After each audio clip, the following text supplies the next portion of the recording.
اور فرمایا گیا کہ ان الصلاۃ تنہا عن الفحشاء والمنکر، یہ نماز تمہیں رکوع، قیام، سجدے کی صرف ایک ایکسرسائز نہیں کرواتی، بلکہ یہ تمہارے اندر ایک ایسا جذبہ پیدا کرتی ہے، ایک ایسا احساس پیدا کرتی ہے جس کی بنا پر تمہیں برائی کا اور خیر کا پتہ چلتا ہے، اور جس کی وجہ سے یہ نماز تمہیں پکار کر کہتی ہے کہ یہ فحش کام ہے، یہ بدی کا کام ہے، یہ بے حیائی کا کام ہے، یہ بدکاری کا راستہ ہے، اس کے قریب مت جاؤ۔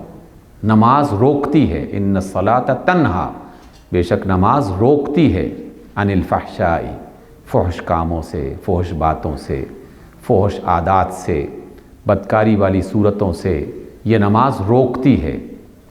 لیکن آپ اپنے دل میں جھانک کر اپنے اندر سے پوچھئے، کیا کبھی ہماری نماز نے ہمیں روکا؟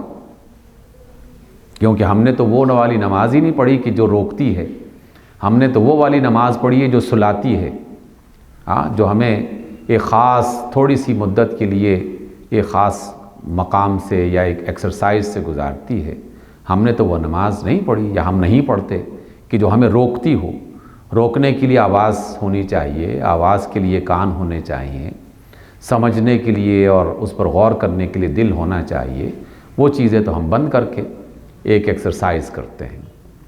علامہ نے شاید اسی بنیاد پر یہ بات کہی تھی کہ ملا کو جو ہے ہند میں سجدے کی اجازت، ناداں یہ سمجھتا ہے کہ اسلام ہے آزاد۔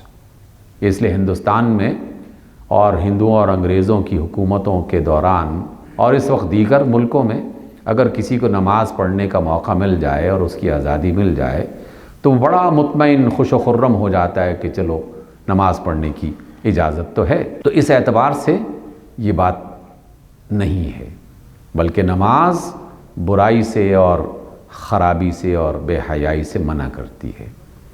تو اس وجہ سے اس بات کو ہم نے سمجھنا ہے۔ سامعین گرامی، بات یہاں پر ختم نہیں ہوتی، بلکہ بات تو یہاں سے شروع ہوتی ہے۔ آقا رحمت علیہ الصلاۃ والسلام نے کچھ باتیں ایسی بتائی ہیں کہ جو پریشان کرنے والی ہیں، رونگٹے کھڑے ہو جاتے ہیں اگر واقعی اس پر توجہ کی جائے۔ دل جو ہے وہ پریشان ہو جاتا ہے اور پشیمانی ہوتی ہے کہ ہم کتنے نادان ہیں اور کس قدر ہم اس سے بے خبر ہیں جو خبر دینے والے رسول صلی اللہ علیہ وسلم نے ہمیں سمجھائی ہے۔ جیسے میں نے ابتدا میں کہا، 3 باتیں، دوا، غذا اور پرہیز۔